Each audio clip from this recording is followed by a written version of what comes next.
Rajasthan government संविदा कर्मियों को लेकर के बहुत तेजी से काम कर रही है और इसके संबंध में अडॉप्शन लेटर भी जारी कर दिया है। यानी कि संविदा कर्मियों को नए नियमों पे अडॉप्ट किया जाएगा और फिर उसके हिसाब से उनके सैलरी पैकेजेस और आगे के जो बेनिफिट्स हैं वो तय किए जाने।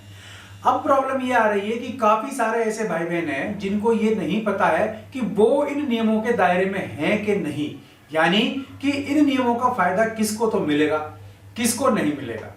स्वागत है आपका YouTube चैनल कंपटीशन बॉस पर। मैं हूं आपका दोस्त नितेश। इस वीडियो में यही आपको क्लियर करूंगा कि संविदा कर्मी कौन है, संविदा की श्रेणी में कौन कौन कर्मचारी या कौन कौन संविदा कर्मी है या कौन कौन कार्मिक है, और ऐसे कौन भाई बहन हैं जो सरकार के विभिन्न एजेंसियों के थ्रू या सरकार के विभिन्न प्रोजेक्ट में काम तो कर रहे हैं लेकिन वो संविदा की श्रेणी में नहीं है। ये जब तक क्लियर नहीं होगा तब तक ये पता ही नहीं चलेगा कि इन नए नियमों का, इन अडॉप्शन नियमों का बेनिफिट किसको मिलेगा। तो यहां आपको यही सब चीजें मैं बता रहा हूं। चैनल को अभी सब्सक्राइब कर लीजिए क्योंकि बाद में आप सब्सक्राइब करना भूल जाएंगे और इस तरह की इंपॉर्टेंट इंफॉर्मेशन से वंचित भी रह जाएंगे, क्योंकि ये जानकारी आपको कहीं भी किसी भी चैनल पर नहीं मिलेगी। तो यहां आपको ऑथेंटिक जानकारी भी दी जाती है, साथ साथ सही चीज भी बताई जाती है। फिर भी कोई कमी रह जाती है तो कमेंट बॉक्स आप ही का है, आप उसमें सवाल पूछ सकते हैं और जो सवाल आप पूछ सकते हैं तो जिन भाई बहनों को इनकी जानकारी है वो खुद भी इनके जवाब दे सकते हैं। मैं भी जवाब देने की कोशिश करता हूं, पर ये सब काम होना चाहिए बिल्कुल डिसेंटली। चलो पहले तो ये बात कर लेते हैं कि अडॉप्शन लेटर क्या कहता है, फिर मैं आपको ये बताऊंगा कि संविदा की श्रेणी में कौन कौन आते हैं, फिर आपको ये बताऊंगा कि बेनिफिट किसको मिलेगा, कैसे मिलेगा, कब से मिलेगा। तो दो तरीके के कर्मचारी सरकार में काम कर रहे हैं, एक है रेगुलर बेसिस कर्मचारी, दूसरे है संविदा कर्मी। तो संविदा कर्मियों का भर्ती प्रोसेस और रेगुलर कर्मचारियों का भर्ती प्रोसेस सेम ही है, बल्कि रेगुलर कर्मचारियों का जो भर्ती प्रोसेस है सरकार ने उसमें ढिलाई दे रखी है। वहां 2011 से पहले तक आरक्षण था और आज भी आरक्षण है, लेकिन संविदा में इससे पहले आरक्षण बिल्कुल भी नहीं था और उसके बाद आरक्षण लागू किया। दूसरी बात, रेगुलर जो कर्मचारी हैं इनमें अनुकंपा नियुक्ति भी है, लेकिन संविदा में अनुकंपा नियुक्ति नहीं दी हुई, ये दूसरी एक अच्छी बात है। तो कुल मिला के देखा जाए तो संविदा कर्मी ऑल ओवर इंडिया कर्मचारियों का 52% के रेशो में हो चुके हैं ऑलरेडी, और अगर 4-5 साल सरकार की भर्तियों की हालत यही रही तो 70% से अधिक कर्मचारी वो होंगे, सरकार को संभालने वाले बंदे वो होंगे जो संविदा पर है। इसलिए सरकार को इनकी बात माननी पड़ेगी। कर्मचारी दो तरीके के हुए, एक तो रेगुलर, दूसरे संविदा वाले। तीसरे कर्मचारी और हैं जिनको हम कॉन्ट्रेक्चुअल एम्प्लॉई या एजेंसी के थ्रू आए हुए या किसी ठेके पर आए हुए कर्मचारी भी कह सकते हैं। तो यहां यही कंफ्यूजन है कि कौन किसका क्या बेनिफिट लेने जा रहा है।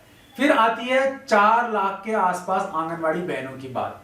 राजस्थान में देखा जाए तो इतनी बड़ी संख्या में आंगनबाड़ी कार्यकर्ता, हेल्पर, सहायक, जो गवर्नमेंट स्कूल्स हैं इनमें जो हेल्पर कम कुक हैं, यानी कि जो मिड डे मील पकाते हैं वो, जनता जल योजना के कर्मचारी, या किसी ठेके या किसी एजेंसी के थ्रू लगे हुए कंप्यूटर ऑपरेटर, या किसी एजेंसी के थ्रू लगे हुए जो सुरक्षा कर्मी है, वो किस कैटेगरी में आते हैं।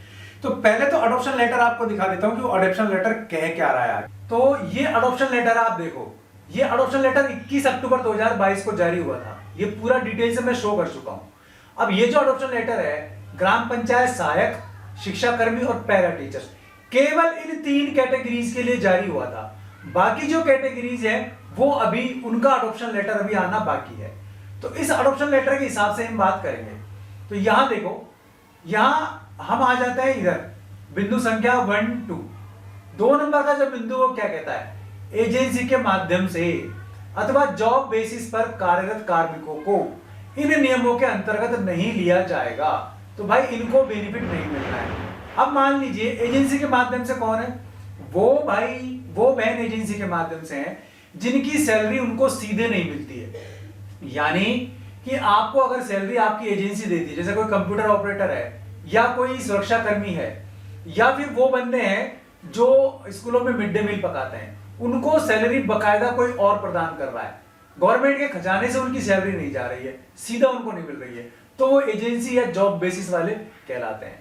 अब संविदा में कौन आते हैं, संविदा में वो आते हैं जिनकी सैलरी गवर्नमेंट खाते से सीधी उनके खाते में आती है और जिनके पद के पीछे, पदनाम के पीछे या ब्रैकेट में कहीं संविदा लिखा हुआ होता है। जिनकी भर्ती के लिए जो विज्ञापन जारी हुआ था उनमें कहीं संविदा लिखा हुआ था, तो वो सब संविदा के अंतर्गत आएंगे। और ये जो नियम है Rajasthan contractual hiring to civil post rule 2022, ये उन्हीं पर लागू होने हैं। ठीक है, समझ में आ गई। अब इसमें अभी तो काफी सारी कैटेगरी के भाई बहन बचे हुए हैं। तो एक चीज तो क्लियर हो गई होगी कि एजेंसी वाले ठेका कर्मी कौन है और संविदा कर्मी कौन है। दूसरी संविदा कर्मी कौन है? मैंने पहले बताया कि जिनकी सैलरी सीधे सरकारी खजाने से उन्हीं के अकाउंट में आ रही है वो संविदा कर्मी है। पहली बात, ये शर्त उन पर लागू होती है।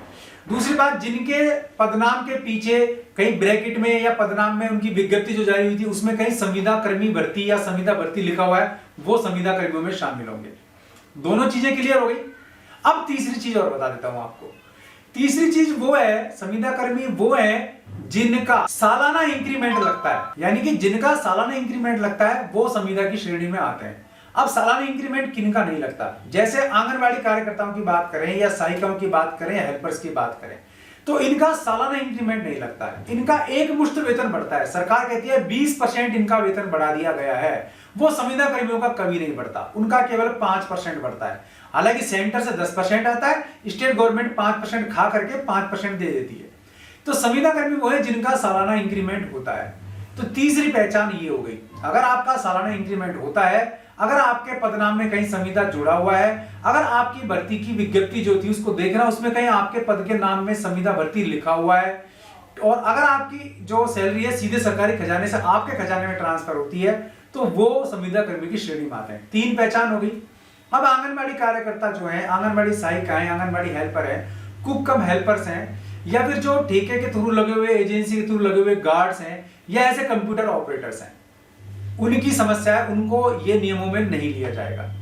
कुछ दिन पहले की बात है, काफी सारे कंप्यूटर ऑपरेटर्स ने हड़ताल की थी और सरकार को, कलेक्टरों को शिकायत भी की थी कि भाई उनकी सैलरी जो आती है वो उनको नहीं मिल रही है। जो एजेंसी है या जो ठेका कर्मी है उनकी सैलरी में से भी कुछ सैलरी काट लेता है या उनके अकाउंट में से सैलरी निकाल ली जाती है। मान लीजिए उनके अकाउंट में सैलरी जमा कराई 8,000 रुपए महीने, लेकिन एजेंसी या ठेका कर्मी क्या कर रहे हैं, उसमें से 2,000-3,000 रुपए निकाल लेते हैं, खुद बाकी सैलरी उनके लिए छोड़ देते हैं।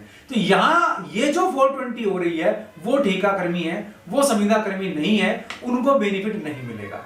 ये क्लियर है। अब इसमें सरकार ने ये जो किया है ये सरकार का करना है, सरकार का सिस्टम है। अब सरकार उनके लिए क्या करेगी? फिलहाल हो क्या रहा है, फिलहाल उनको इन नियमों के तहत अडॉप्ट किया जा रहा है संविदा कर्मियों को। इसके बाद जो लड़ाई जारी रहने वाली है, हालांकि अभी भी संविदा कर्मियों में आक्रोश है और अभी भी धरना प्रदर्शन वगैरह शुरू हो गया है। 3 डिपार्टमेंट का तो मैंने आपको बता दिया कि अडॉप्शन लेटर जारी हो गया है, बाकी का जारी होना बाकी है। पे प्रोटेक्शन क्या है, जो उनकी सैलरी का संरक्षण क्या है, वो भी मैंने आपको लास्ट वीडियो में बता दिया था। इन सब बिंदुओं को आप समझ लेना। यहां मैंने आपको संविदा कर्मी कौन है कौन नहीं है ये क्लियर कर दिया है। किनको इनका लाभ मिलेगा ये क्लियर आपको हो गया होगा। फिर भी कमेंट बॉक्स में आप पूछ लेना, मैं आपको बताने की पूरी कोशिश करूंगा। और अगर आपको कोई जानकारी तो कमेंट बॉक्स में शेयर जरूर करना, क्योंकि काफी सारे भाई बहन कमेंट कर रहे हैं और लगातार कमेंट बॉक्स देख रहे हैं, तो वहां उनको भी ये जानकारी मिल जाएगी अगर आपको नॉलेज है तो। ये चीज आपको हेल्प के तौर पर करनी है। वीडियो को जितना ज्यादा हो सके शेयर करिए ताकि मैक्सिमम भाई बहन इससे जुड़ सके। सब्सक्राइब करने में, लाइक करने में, शेयर करने में, इन 3 कामों में आप कंजूसी मत करिए।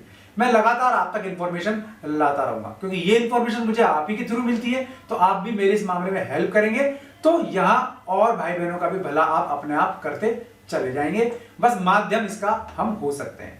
तो वीडियो पसंद आया तो लाइक, शेयर और चैनल को सब्सक्राइब कर लीजिए, बेल आइकन जरूर दबा दीजिए ताकि आपको वीडियोस के नोटिफिकेशन भी मिलते रहें।